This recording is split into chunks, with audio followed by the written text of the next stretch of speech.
one of the things that I've long wanted to integrate into the ODR fora is a more in-depth conversation about the field of Peacetech.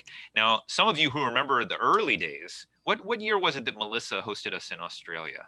Was that 2003? Was that, it was one of the first after Geneva. And, you know, many of you will remember Sanjana Hatatua, who was very active in the ODR field back then, coming from Sri Lanka. He had a lot of firsthand experience with Peacetech because he, you know, Sri Lanka was in a very difficult situation, and he, as a journalist, was sort of playing a somewhat dangerous role in terms of that conflict. But I think Sanjana did an excellent job surfacing what I think we talked about at the time as Peacetech. Now, I met Sheldon.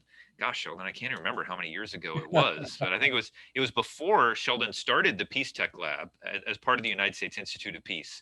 Sheldon has had an incredible career. I'm going to resist the temptation to have him pick up his laptop and show all the photos of him all over the world in international conflict zones and meeting with political leaders. He made documentaries with the BBC for years. He worked at Search for Common Ground. He is definitely a Renaissance man and had an amazing life experience. But he's someone who understands the power of media and understands the power of technology. And the United States Institute of Peace, I'm not sure if everyone knows about USIP, that is actually funded by the federal government. And it actually has a giant headquarters on the Mall in Washington, D.C., right across the street from the State Department. And it's a very influential think tank for peace building, and it brings in stakeholders from all of the different constituencies within the federal government. So it's not just former diplomats and people from USAID. There's also people there from the Pentagon. There's people there from the NSA. There's people there from the CIA. So it's an amazing institution. That said, as a government institution, it has its own bureaucracies, it has its own inefficiencies. And Sheldon, working within USIP and running their technology and media program, had the vision of saying, look, if we're going to be able to move at the pace of technology, we're going to need to have a separate organization that's not as hidebound as these federal agencies. So it was a long journey, but Sheldon convinced USIP to spin off this new nonprofit called the Peacetech Lab. And actually, he secured a building on what they call Navy Hill, I think, which is right behind the USIP headquarters, which is exclusively for the work of the Peacetech Lab. And Sheldon has, not only did he create this vision, he's the CEO of the Peacetech Lab. And it's just amazing what the Peacetech Lab has gotten up to since then. Now, I will say the full scope of peace building is not encompassed entirely within the four walls of the Peacetech Lab. There's innovations that are occurring all around the world. And I know that Sanjana has done a lot of work in Geneva with the ICT for Peace Foundation. But other governments as well have invested in Peacetech. I think Sweden and the Scandinavian countries are doing interesting things. There's a group of young people that I think largely came out of MIT that are convening an annual conference. There's hackathons. But I think that Sheldon and his work at the Peacetech Lab definitely are leading this movement. I think Sheldon has had the biggest vision for the creation of a new industry, the peace tech industry. Now, Sheldon, this conference is largely based around the publication of the second edition of a book called ODR Theory and Practice. And I know I shared my chapter for that book with you. It is about the synergies between ODR and Peacetech, and about how the two fields have kind of grown in parallel. But as I said, there's not been much dialogue between the two. I fundamentally think that what's happening in Peacetech and what's happening in ODR is the same core activity. It's the application of technology towards trying to help people resolve their disputes in a peaceful way, whether or not that's a debt dispute in a small claims court, or a dispute at eBay, or an ethnic conflict in Myanmar, or something else. I think it's a matter of scale. But the core challenge, I think, is of a piece. And in this chapter, I draw a lot of parallels between the growth. But I think it is very interesting and important for those of us in the ODR field to have a greater understanding of what's happening on the Peacetech side of the field. Because in a sense, there are many lessons being learned over there that we can benefit from, and vice versa. So that's why I invited Sheldon to come and give a presentation. I don't know, Sheldon, I want to turn it over to you so you can show your deck. And I could brag on you for another 15 minutes, but I just want to thank you so much for joining us, and I'm really interested to see where the conversation leads us. Well, Colin, thank you, thank you. I just wish my mom were here. She would have loved that introduction. She might have even believed you.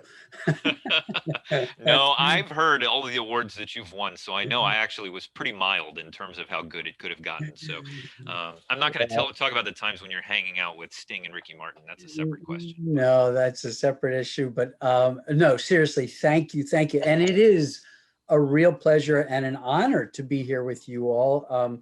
At the end of your 2 long days, it means that you're either really interested in what we're going to talk about, or that Colin has somehow bribed you with something to do with happy hour. A little of both. I'm not sure. But in either event, I am the beneficiary. So thank you all for hanging on and being here. And I'm, as Colin said, he introduced me. I'm the founding CEO of the Peacetech Lab. We spun out from USIP about 7 years ago. And our mission, simply put, is to amplify the power of tech to save lives above its power that we see all the time for harm and hatred. And how we do this is also blindingly simple. We work with courageous peace builders around the world. So people who are already fighting corruption, they're preventing hate crimes, they're defending human rights, they're countering gender violence, or they're struggling to tackle food and water insecurity that comes with climate change. We help these extraordinary individuals, organizations do more, better, faster with tech, because that's what tech does, right? Tech is a force multiplier. And I like to really try to keep it pretty simple. Our tagline is, we put the right tools in the right hands to build peace, which, let me just give you a little bit of context. It really grew out of my own experience. As Colin said, I've been doing this work since the Mesozoic era. And in the 90s, I was working in Africa shortly after the Rwandan genocide, where radio had been used to incite mass killing. As you know, 800,000 people died, mostly Tutsis that had been killed by Hutus. And in the wake of that, I was working with an incredible group of local journalists, Hutus and Tutsis, to set up a new radio station. Most of them knew someone who had been killed in the genocide. And I will never forget asking one of them, a Tutsi who had lost his brother, how he felt about working with Hutus. And he told me then that working with the other tribe, it was the only way to get peace. He would do anything to bring peace to his community, and all he wanted was our help in doing that. And I left there, honestly, committed to figuring out ways to put the right tools, the right resources in the hands of people like him. And that's basically what I've been doing ever since, with the help of some really talented board members like Colin and an incredibly talented team in DC, which I hope any of you who are visiting Washington will come and visit us there on the National Mall where we're headquartered. But I want to hasten to add, because I know this is an international gathering here, we also have a lab in Kenya, and we have an affiliate in the Netherlands. So both cases, we're really experimenting with different lab models. The one in the Netherlands is actually more of a franchise where we provide some of our IP and they fund their activities entirely on their own, and we collaborate on projects. So I just wanted to put out there, if anybody is interested in starting a Peacetech Lab in your community, please get in touch with me. My email address will be right up there at the very end. All right, Colin asked me to give an overview of Peacetech, and I always think the best way to make the concept come alive is by telling you about the programs that we're doing. But let me hasten to say first, he wanted me to speak for like 15, like a half an hour. If there's anything I've learned in these Zoom days, it is to keep these presentations short. So I've got no intention of talking at you very long. I rather stimulate your thinking and hopefully we can have some good Q&A. Is that okay, Colin? Hope that's okay. Thumbs up. Good, good. Because if you said it wasn't, I have no backup plan. So as I said earlier, we work with local community leaders, activists, change agents to give them technology, tools, strategies, and training that'll enable them to do more, better, faster in tackling the drivers of violence in their communities. And as a practical matter, that means that in 2021, we have the following programs underway. Colin, am I able to share screen? You made me. I did. I made you co-host. Good, okay.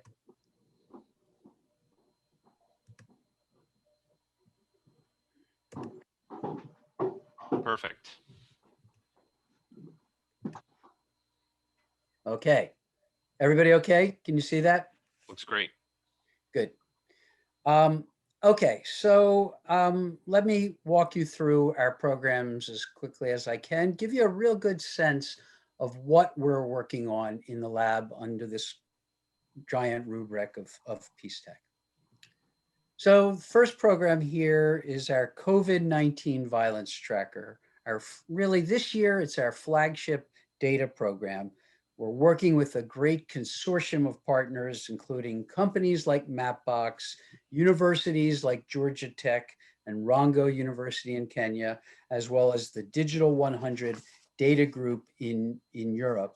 And we're working to identify COVID-related violence, classify it according to its type, as you can see there on the right side of the screen, whether it's government crackdowns, is it domestic abuse, is it attacks on Asians, is it attacks on healthcare workers, and so on. Now, this is really emblematic of our focus on data. At the lab, we have been thinking about, talking about, working on data for early warning of violence since day one. So much progress, as you all know, so much progress has been made in data tools from, AI to machine learning, natural language processing. At the same time, as we have for the first time ever, real-time access to data about human sentiment, the DNA of conflict, the data that we can get from social media. So in our view, we finally actually have within our reach significantly better data-driven opportunities for violence prevention. And the tracker here is designed to isolate COVID-related violence and to understand that phenomena. But by doing so, we're really trying to learn a great deal about how to isolate other drivers of violence, such as scarcity caused by climate change or election-related violence or gender-based violence and so on. So that's a really big focus of our efforts, is really understanding data science and its ability to provide earlier warning for earlier action.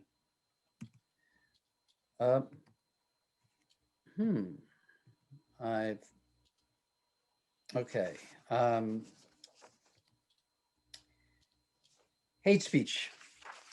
We've invested in another form of our data program. We've invested heavily in trying to understand online hate speech and its relationship to offline violence.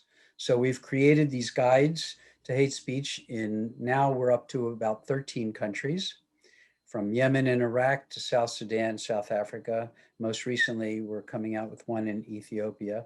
As we all know on this call, online hate speech and of course, fake news posts that travel with the speed of electrons are undoubtedly inciting some of the real world violence. But we've learned by studying this that hate speech is actually in code. We know the social media companies with the most sophisticated AI and other tools are always struggling to keep up with the hate speech language. So we really have become somewhat of experts in breaking that code, and we work intimately with local experts to identify, to monitor, to catalog the terms, and then we provide these lexicons to local peace builders, local organizations who use them to intervene. And we also know that the social media companies are using them to inform how quickly what they decide to take down as well. Peacetech exchanges. This is really our longest running program. For 7 years, we've been providing these tech training in tools and strategies now to over, as you can see there, over 1,500 organizations in over 25 countries. And this year, we added the United States to the mix with a special initiative called the Road to Equal Justice, where we're going to at least 16 cities across America with a series of workshops to empower citizens with these tools to accelerate and amplify their efforts for social justice. So far, we've provided training to over 70 nonprofits in Baltimore and Denver. Those are our first two cities. And what we've learned, it's really been interesting for us because what we've learned in these communities is completely consistent with what we've seen in fragile states around the world, believe it or not, that these local change makers are hungry first and foremost for techniques to gather, to analyze, and to visualize data so that they are not reliant on the data that they get from police, the data that they get from the media, or from the government. So we introduce some very simple survey tools to gather data. Kobo Toolbox is one of them you might have heard of. Or we may introduce them to a crowd mapping tool like Ushahidi that is dead easy for crowdsourcing data. In Iraq, again, to make it clear what we're doing here, in Iraq, we helped organizations that were already working to tackle corruption. We helped them with some really simple tools like Ushahidi to map, for the first time, attacks on journalists. Because if you're going to tackle corruption, you have to have a functioning media sector. In Kenya, we helped groups to use the same tool to prevent election violence by crowdsourcing reports of gang activities on election day and sending out interrupters who we'd partnered with to intervene before the violence. So that's our flagship program that's been going for now, honestly, almost 8 years. Which brings me to the fourth leg of the table, if you will, our work in peace media. For many years, we've all known behavior change communications is a very powerful tool for helping to cultivate a culture of tolerance and for helping to humanize the other. You know, it's exactly what they do in Sesame Street. Our children's television series in Iraq, made entirely, by the way, by Iraqi producers, just with our assistance. It ran for 7 years.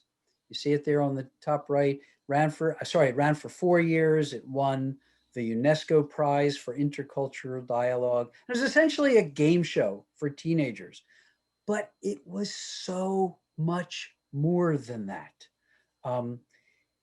It was the first time that many of these young people from different parts of the country ever came together to compete in mixed teams, boys and girls on these teams, Sunni and Shia on these teams.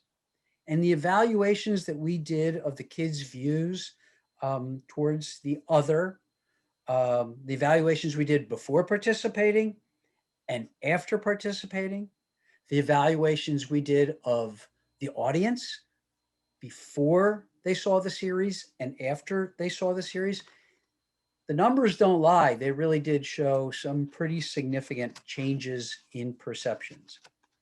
Now, you know, do those changes in perception manifest 10 years later when these teenagers are adults? We also have some really compelling anecdotal evidence to suggest it does. We saw some of the kids that were in our reality television show, they really stepped up when ISIS was coming into their communities to try to be civic leaders. And this was like, 8 years later, and they had gone from being 14 years old to being 22 and 23, and they really were becoming leaders. So reaching millions of young people over a sustained period of time can be a very powerful influencer, not to mention a great source of hope in a very tough environment. And we do not underestimate the importance of hope, which is why we are in our 5th season of a radio drama we produce in South Sudan called Sawa Shabab.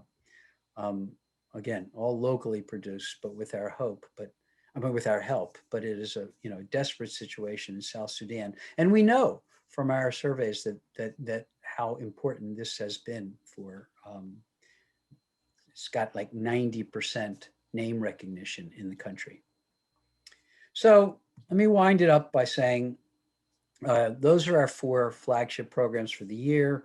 They really are all aimed at equipping local communities with the tech, media, and data tools that help them do more, better, faster peace building.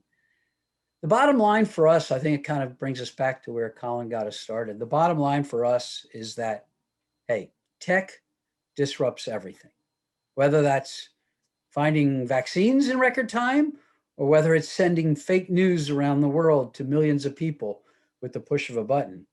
So we at the lab focus every day on figuring out how we can use tech to disrupt how we wage peace, how we can do it better.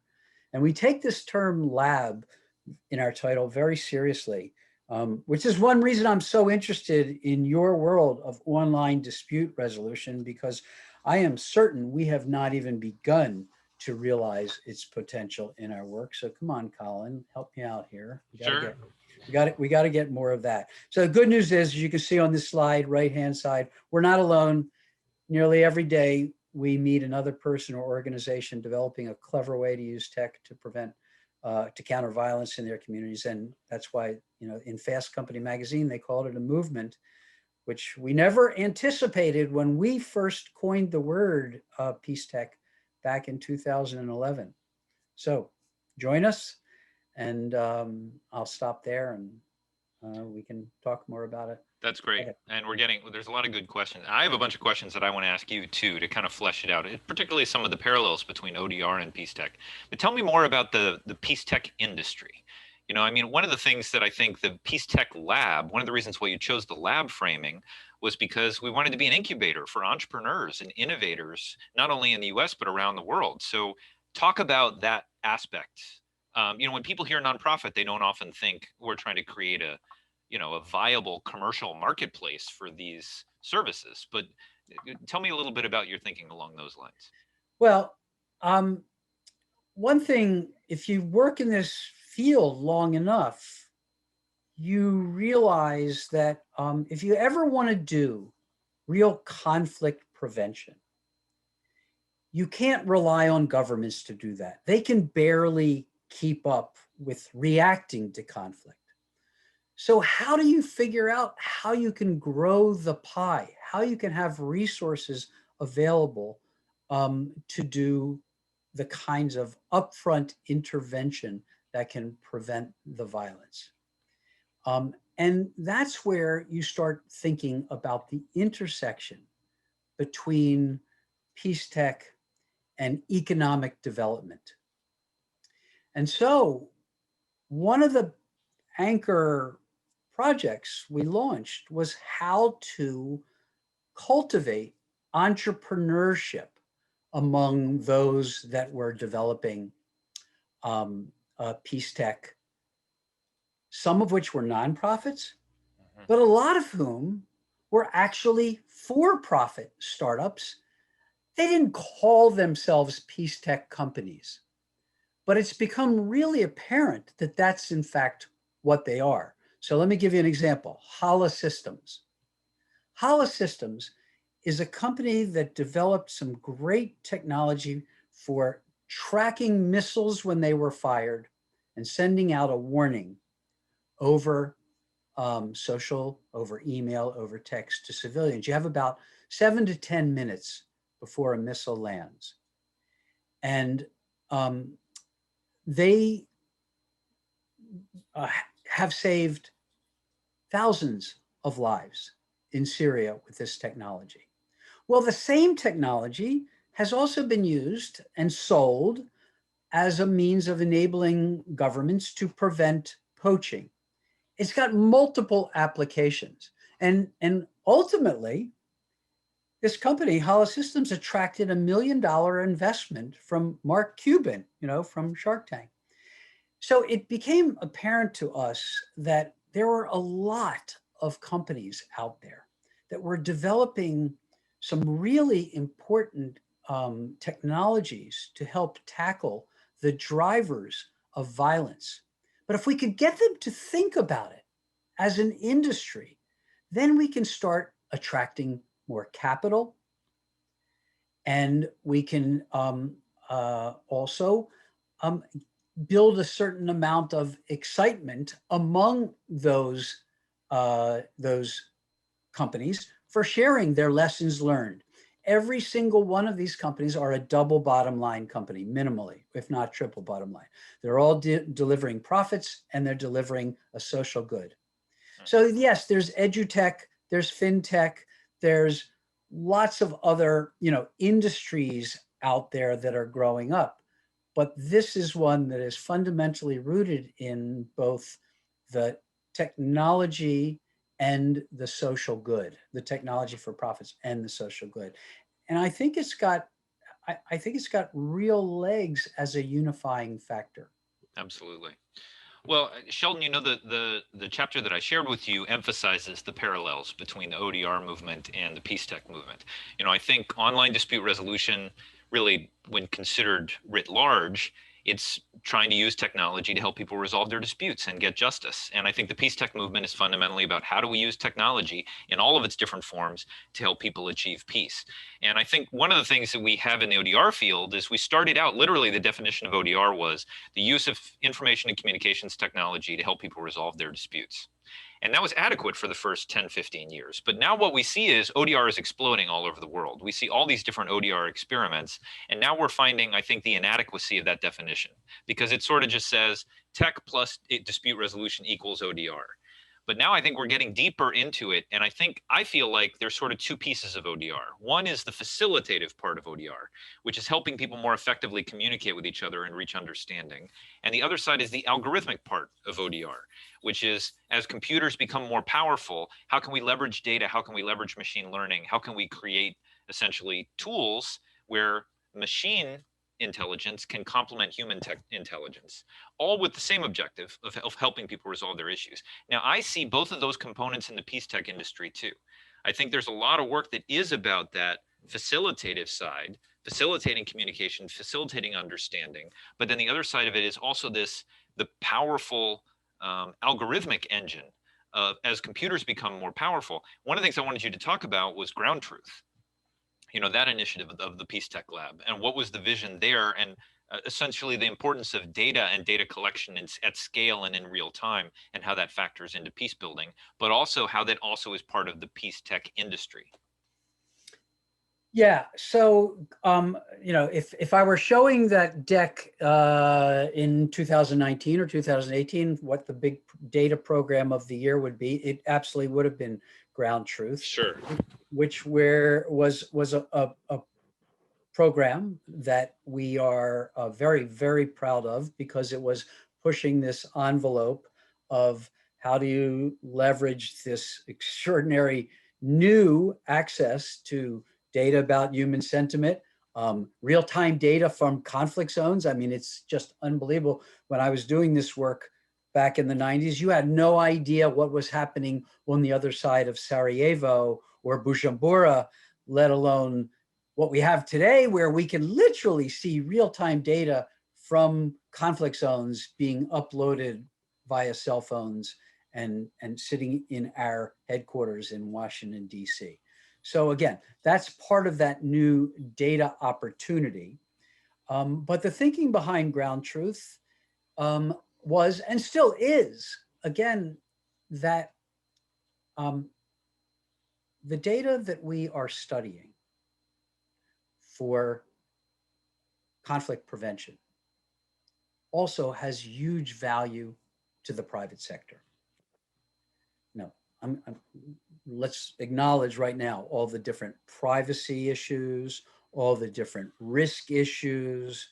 Um, Absolutely, those are very, very serious issues that have to be grappled with. But if you can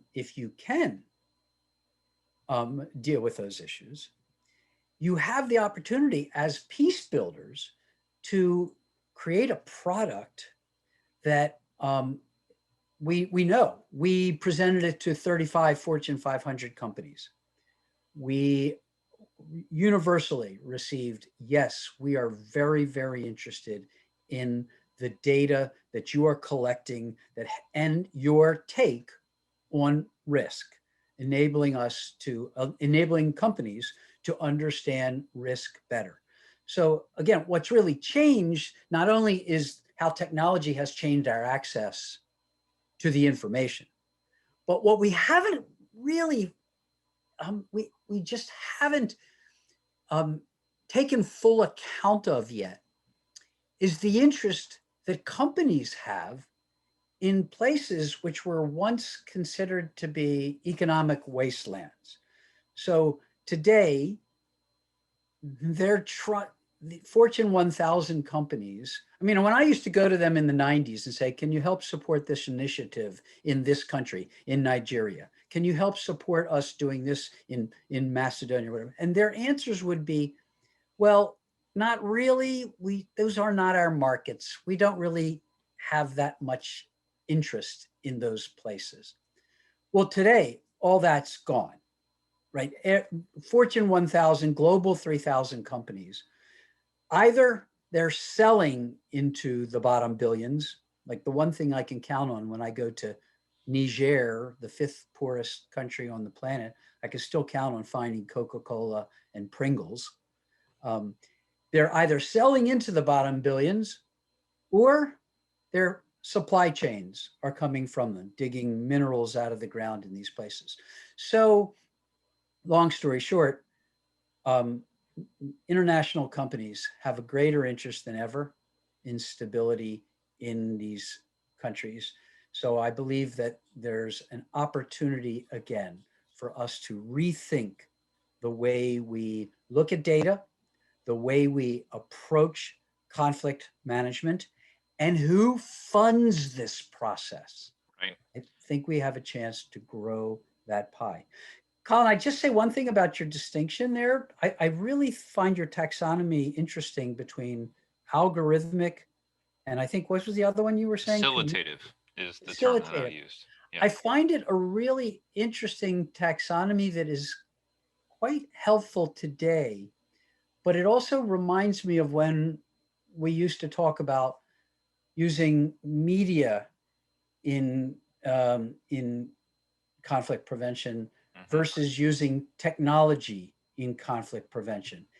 It's a distinction that's going to converge pretty quickly. Well, I think that this is a very important point, and I did put a link in the chat about this show that just debuted yesterday, which is Ice-T's new show called The Mediator. And I don't know if people have seen this, but he actually is on TV mediating disputes on a reality TV show. I mean, one of the things that the dispute resolution field more writ large, but also the ODR field, I don't think we've thought that much about the power of media. You know, when we talk about technology, I would say 99% of what we're talking about is the internet and its case management systems and its software and its filing cases and its mobile apps. But, you know, one of the things that I've learned from the Peacetech side is that media is enormously powerful. And if you want to change behavior for the long term, you've got to think about what the media strategy is. And I think that's something that the dispute resolution field has not been very effective at.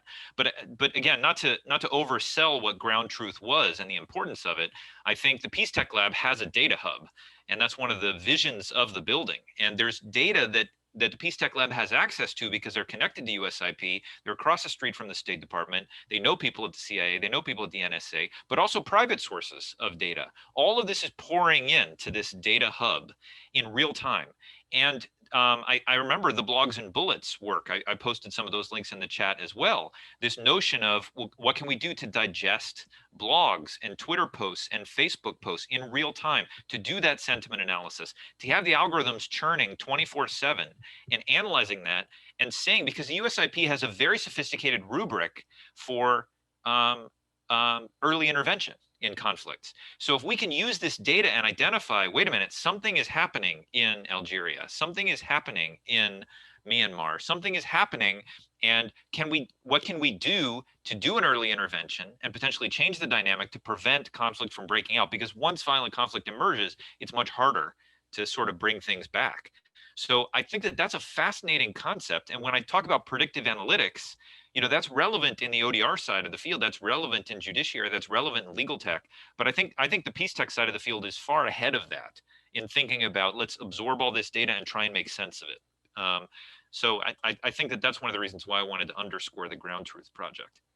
And I do agree, if we can create a financial business case for businesses that puts a price on the value of that information, to say, hey, we can give you some early indicators that something's running off the road in Niger, and that can save you potentially tens or hundreds of millions of dollars and thousands of lives for your people who are on the ground there. I think that that helps us make the business case for the investment in these tools. Because what's happening now is the people that are using technology for conflict exacerbating purposes are way ahead of the people that are using technology for conflict resolution purposes. So all of us are playing a little bit catch up because we haven't been able to price the value for the service that we're delivering in resolving these disputes and providing early intervention. So I think that that's one of the very interesting parallels between what we're doing in the two fields. So I want to just talk to you for the rest of the time, Sheldon, but that's too mean. And we've had a lot of great points made in the chat. So let me surface some of these. One, Ethan asked, have you done any work with Ashoka? Well, yes, we know them.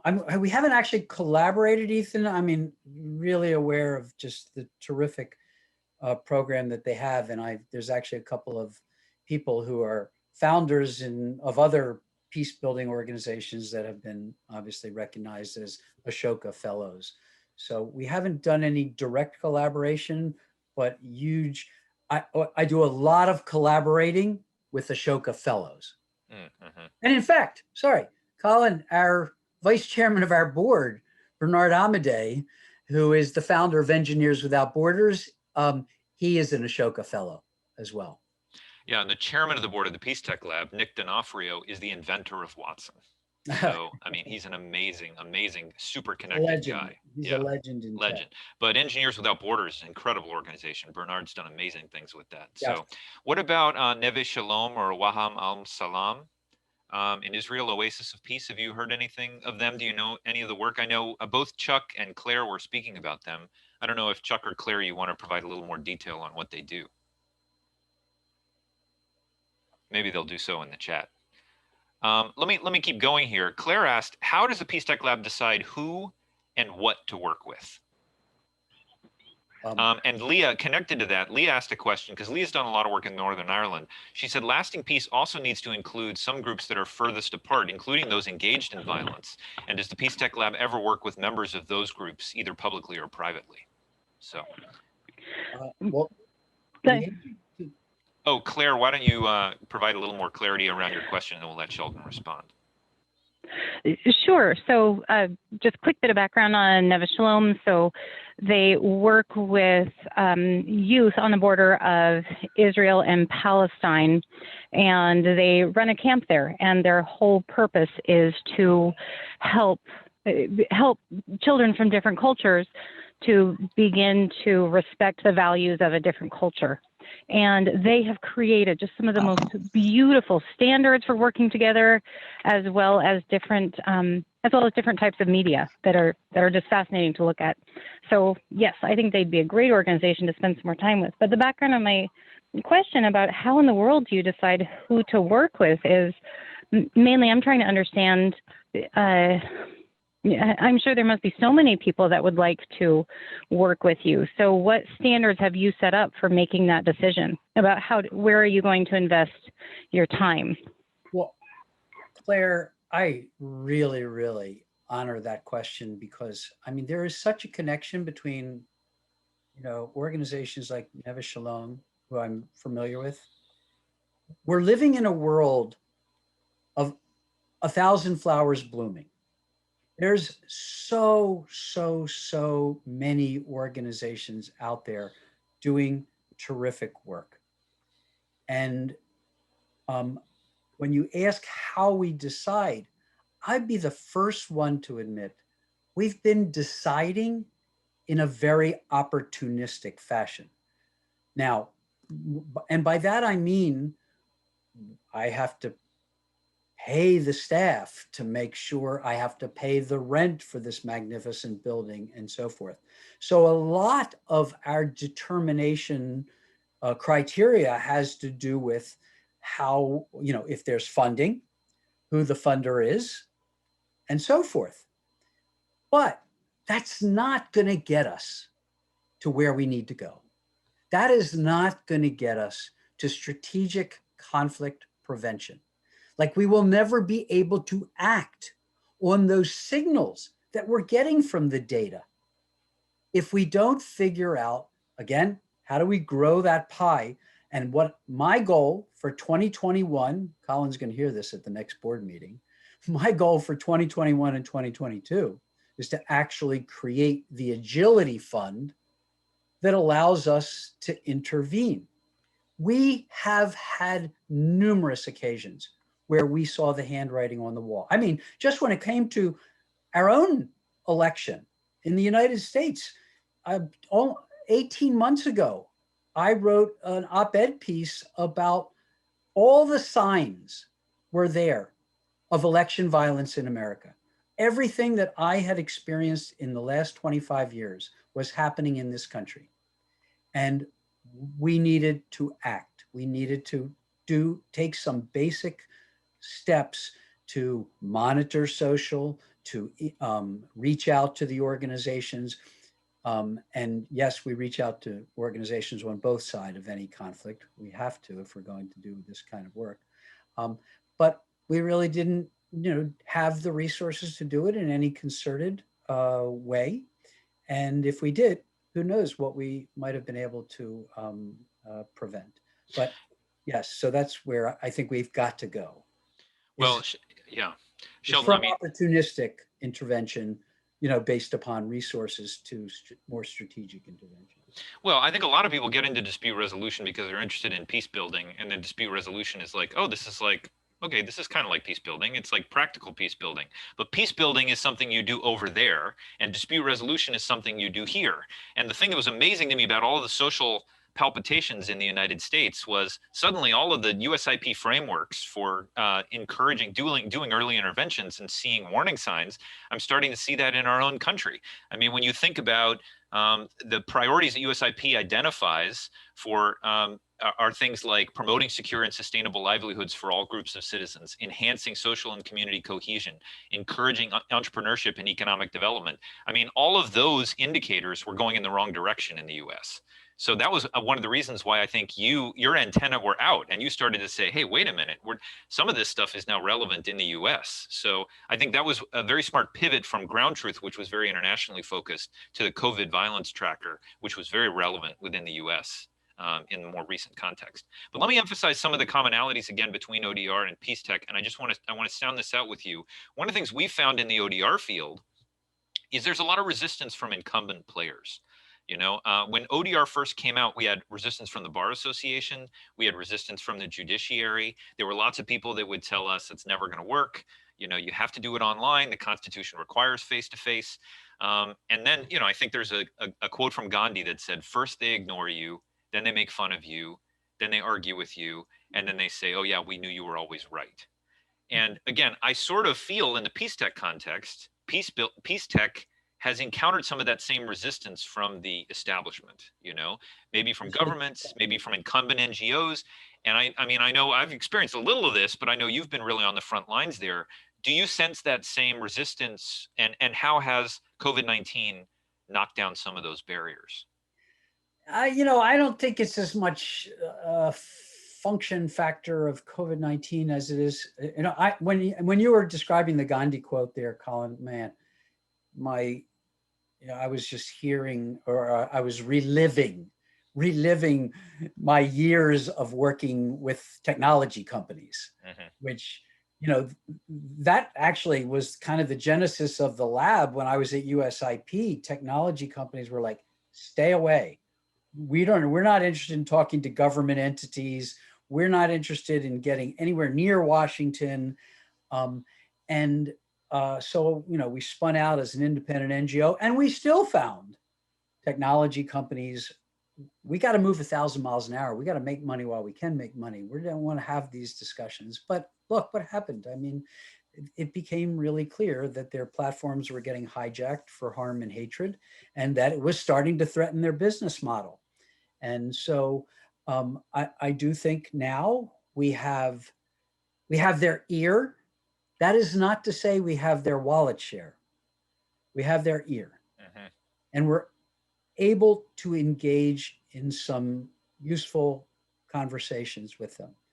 But we still have a long way to go. And by the way, I think it's very important that we, in our field, we don't go into this thinking that Facebook is a public utility. It's not. It's a private company. It's going to do what it does. And, it's responding to the threat of regulation and other things, and fines and so forth, which is making them more attentive to what we're saying. But we got a long way to go, and a short time to get there, to be honest with you, because I really believe that the information environment that we're all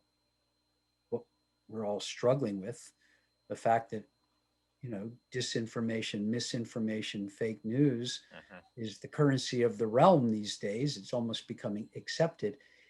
Is, in my view, personally, I believe it's an existential crisis on the level of climate change, pandemics, because I don't see us being able to deal with those kinds of borderless global problems unless we establish some sort of standard for what is a healthy information environment.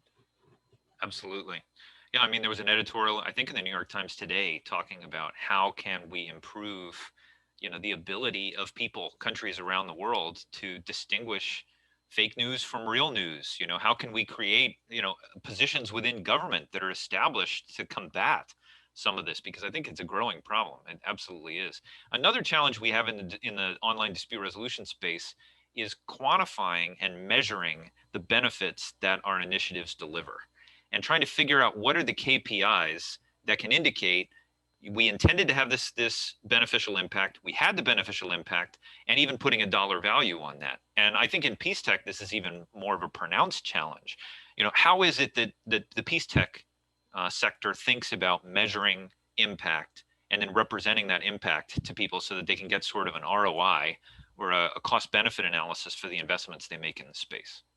So it's a really important question, obviously, because, I sit in front of funders. Sometimes it's the Department of Defense, for example. A good example. You sit in front of the DOD and you're asking for $100,000 to do X, Y, or Z. And they're looking at me and saying, sure, can you tell me how you're going to measure your impact on peace building in Niger with this $100,000 grant we're giving you to do X, Y, or Z? And I look at them and I go, well, I will tell you how I'm going to measure my impact on peace after you tell me how the $8 trillion, how did you measure the impact of the $8 trillion you spent in Afghanistan and Iraq on peace building?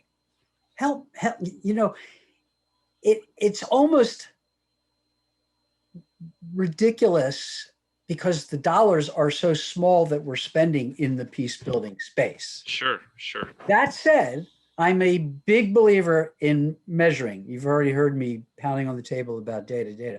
We have to, because a dollar spent on what I'm doing on the media sector, or a dollar spent on, enabling communities with tech tools, could have been a dollar spent on something else. So we have to be able to evaluate carefully. And I think we can. I know we can. I mean, it's not easy, but I can practically draw a straight line in several countries between technology expenditures on elections and dramatic reductions in violence around those elections. Hmm. We've absolutely focused our attention on how to create early warning for election day violence, and it has succeeded. And there are other places where we can do the same, but I will also be the first one to admit that when it comes to measuring impact, it is not only challenging, but it is, because you're trying to say, well, how do you parse your intervention in a complex social dynamic from all the other factors that are going on that helped to make election day peaceful? Hmm. It's a challenge, but I also believe we haven't invested the kinds of resources that are actually needed to get at state of the art, randomized control testing when it comes to peace building initiatives and other things. Well, I remember when we were talking with Lynn Wells a few years ago, we were talking about the US government was trying to combat, I don't remember, it was either Al Qaeda or ISIS or something in Syria. And one of the things that they did was they flooded it with cell phones. Like they just started giving away cell phones to people. And these weren't fancy iPhones, these were like old Nokias. But, and then they started to say, well, how can we use these cell phones to promote civil society? Like what would be a way? It's almost like they gave out the technology and then they tried to, well, what can we do with the technology now that we've given it out?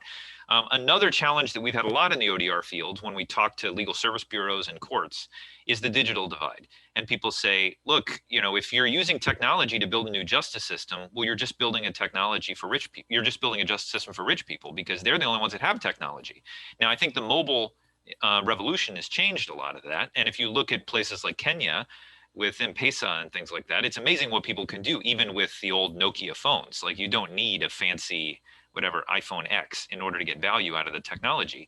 But this is still a remaining concern in the US. And when we present to legal service bureaus, they're reluctant to put any of their resources into technology because they feel like it's going to exacerbate the have and have not problem. Now, you talked about the bottom billion. There's still, we talk about the unjustice in the world. Richard Susskind said it's more than 50% of people in the world don't have access to a functioning justice system. So the same thing can be true in some of these peace building efforts. I know India and China are now giving out cheap tablets to students because they don't want to pay for the textbooks. So some of the transforming economies, I think they're crossing that divide. But when I think about Eritrea, it's still where it was 30 years ago. The vast majority of kids have never gotten their hands on an electric device, and they probably won't. So how is this happening in the Peacetech space? I mean, is there a lot of talk about the digital divide and finding ways to cross that chasm? What's the current state of the art?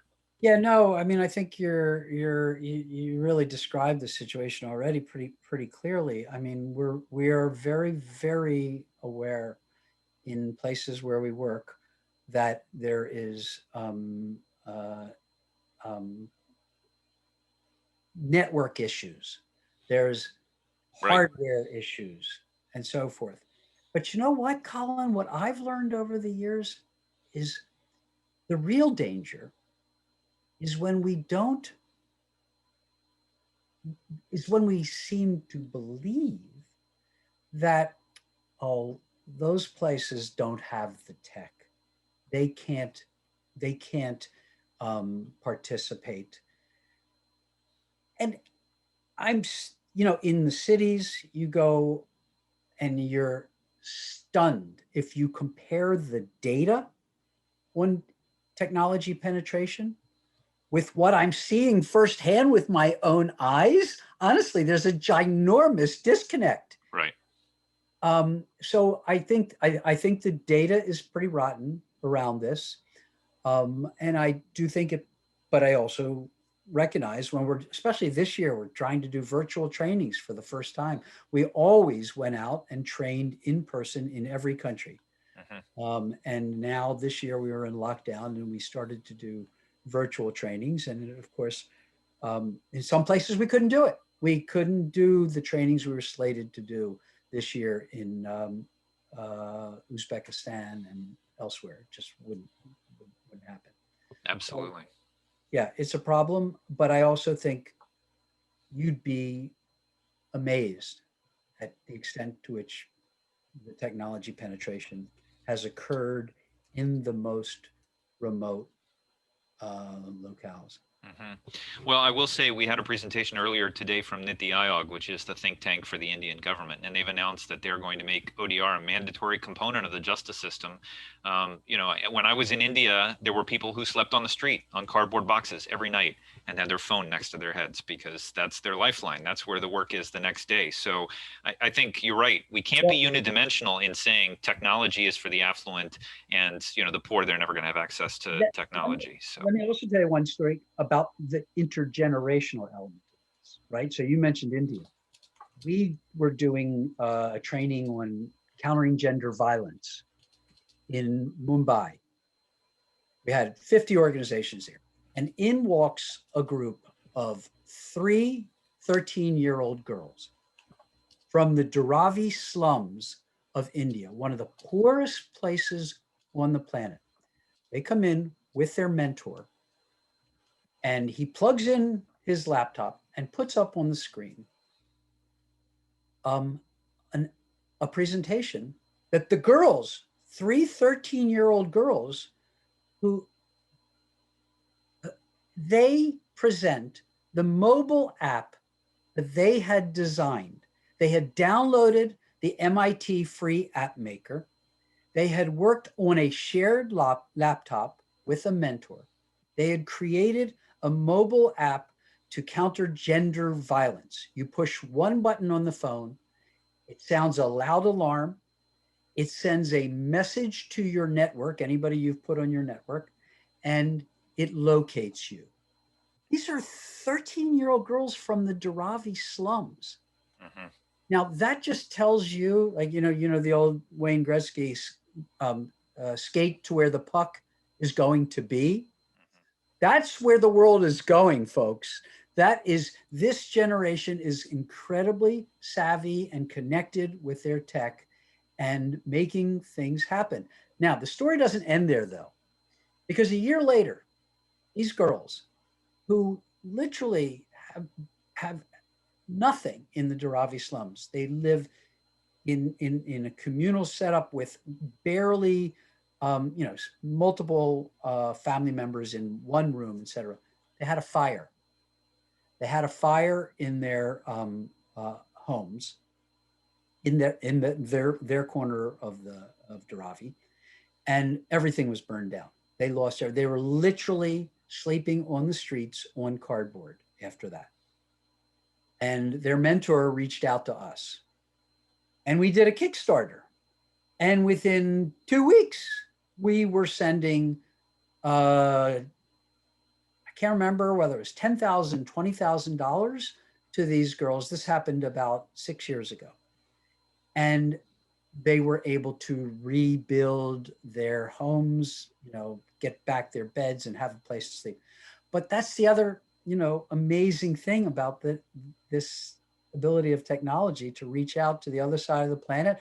They called for help. We were able to respond, and our networks all started to contribute. And that's why we really, really believe in the power that we have at our fingertips to amplify, to use tech for social good. And we just feel like we haven't even begun to scrape the surface of it. Well, that's a very powerful place to leave it, Sheldon. I mean, I will say, when you had one of the conferences that you invited me to, one of the summits in DC, and you had a room you could walk into and sit down and have a conversation with some young women in Afghanistan, like they're right there. I mean, it was amazing. I mean, the transformative power of technology to achieve some of these changes, we're just wrapping our brains around it. I still get the sense. It's amazing to me that we're having this conversation today. We have representatives from 25 different countries. It all comes together. It's like nothing. Okay, well, fine. Well, tomorrow we'll do with another 25 countries. So let me just say, I could keep going with you. I feel bad if I crowded anyone else out. Does anyone have any comments or questions? There were a couple excellent comments in the chat. I think we touched base on most of them. Does anyone have any last comments or questions they'd like to raise with Sheldon before I hand it to Ethan?